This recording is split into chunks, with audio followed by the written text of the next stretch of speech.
سلام بچه‌ها، چطورین؟ وایسا ذره خب اوکی، رسیدم به بخشی مورد علاقه خودم، ویدیوی مورد علاقه خودم، یعنی ددی هممون دمبلزریان.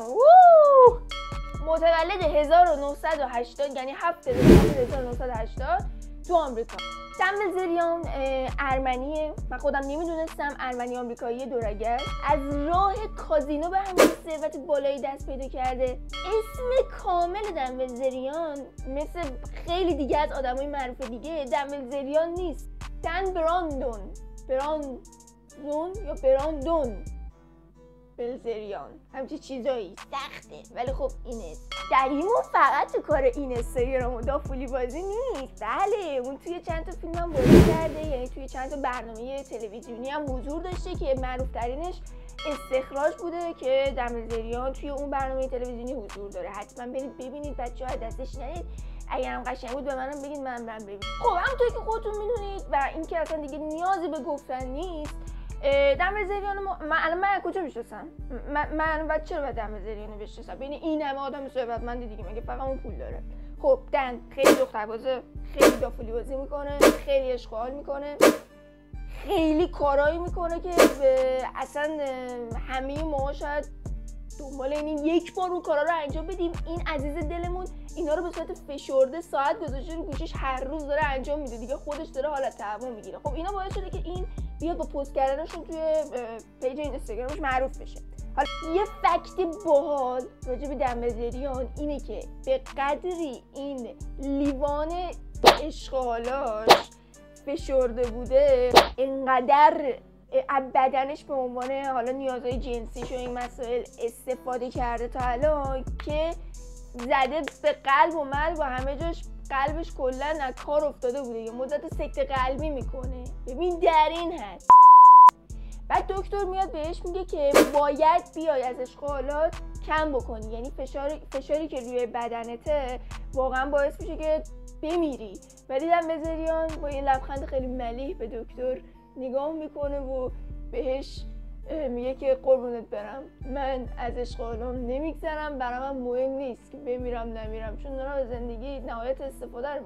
و این میشه که ایشون 2 بار تو سن 25 سالگی سکته قلبی میکنه، یک بارم توی سن 32 سالگی تازه سکته قلبی میکنه و اینقدرم پرروه دفعه سوم که سکته قلبی میکنه دکتر بهش خوب مرخصی میده دیگه. و دلیلش هم گفتم، فشار بیش از حد روی بدنش، حالا از داستانایی که داره و مواد مخدرایی که مصرف کرده، دکتر گفته بابا داری میمیری، باید بشینی مرخصی، اصلا فازت چیه؟ خب یه ذره کمتر اشغال کن. بعد آقا میاد خودش زودتر از چیزی که یعنی تایمی که دکتر گفته بود مرخص میکنه. بعد خیلی شیک میره تو توییترش یه توییت میزنه، فناش و کسایی که دنبالش میکنن توی توییتر بیان سر نمردنش $1,000,000 شرط ببندن. ددی توی فلوریدای آمریکا به دنیا اومده، باباش بیزنسمن ارمنی آمریکایی بوده و اینکه اسم پدر پال بلزریانه و اسم مادر ددی تری استفانه. اگه دقت بکنید توی اینستاگرامش بیشتر سعی میکنه خودشو نظامی نشون بده، مثلا شلواراش کلا استایلش نظامی طوره دمبلزریان. این به خاطر اینه که سال 2000 توی ارتش نیروی دریایی ایالات آمریکا بوده و دوره‌های آموزشیشو برای چی نتونست تموم بکنه دمبلزریان؟ زیاد جای ترجمه‌ای نداره، به خاطر مورد انضباطی، مثل اینکه یه روز با یکی از حالا کله گنده‌های اونجا دعواش میشه، به طرف فوش میده، اونا هم که خب شوخی با کسی ندارن، میندازنش خیلی شیک بالا. دمبلزریان داخل دانشگاه فلوریدا رشته کسب و کار خونده. ثروت دم بیشتر از $100,000,000 آمریکاست. یه اسلحه داره که ضد تانکه و اینکه اونو با خودش با یه وانت مخصوص حمل کنه، خیلی عادی. اسلحه هایی مثل RPG هم اسباب بازی میدونه، اصلا کلا اسلحه رو میگه هرچی بزرگتر باشه بیشتر شبیه اسباب بازیه. کلا براش چیز خیلی عادی اسلحه داشتن، چون خودش توی خونش کلکسیون اسلحه های مختلف رو داره و میگن تو هر اتاقی که بری تو خونه دمبلزریان پر از اسلحه است. همینطوری خیلی هاشون هم آماده شلیکه، خیلی هاشون هم نه همونجوری اونجاست و اینکه بادیگاردای دمزریان قبل از اینکه هر کی بخواد بره خونه‌اش بهش تذکر رو میده که دست به اسلحه ها به هیچ عنوان نزن و امکان داره که یکی رو بکشی همینجوری داری راه میری خونه دمزریان. و اینکه اون 510 روز از تمرینات سختی که توی نیروی دریایی ایالات آمریکا داشته رو یعنی تموم میکنه، نمرش هم چند میشه؟ 94 از 99 میشه توی ارتش. یه گربه پرشین کت داره که از خیلی از ماها بیشتر فالوور داره. 700,000 نفر توی اینستاگرام گربهشو دنبال میکنن. اسمش بال همچین چیزاییه، نمیدونم، نمی‌نویسم اسمشو، برید فالوش بکنید که گربهش هم 3 تا پا داره. دمبلزریان به جز گربه 2 تا بز هم داره که اونا هم اکانت اینستاگرام دارن. همونجوری که از پستاش مشخصه دمبلزریان خیلی زن ستیزه، یعنی واقعا با زنا مثل یه خودکار رفتار میکنه. این در این حد که خبرش هم شنیدین چند وقت پیش که خودش هم به این اعتراف کرده ها. خودش هم گفته که زنا رو مثل یه وسیله میبینه. خودش اینو گفته و اصلا نمیگفته هم کاملا مشخصه.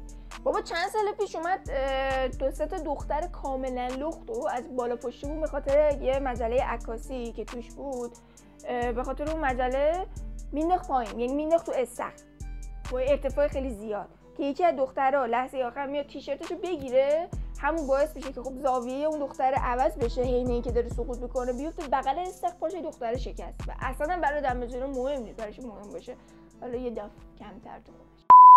یکی دیگه از افتخاراتش اینه که توی 12 روز با 16 تا دختر رابطه جنسی داشته. و اینم بگم که دختره ازش اذیتش میکنه، پس فالوش نکنید. مرسی. باباش توی 10 سالگی به خاطر فساد مالی در خرید و فروش سهام به زندان میره. یعنی دمبلزریان اون بچه‌هایی بوده که بابا نداشته بالا سرش که مثلا بخواد اونجوری تربیتش بکنه.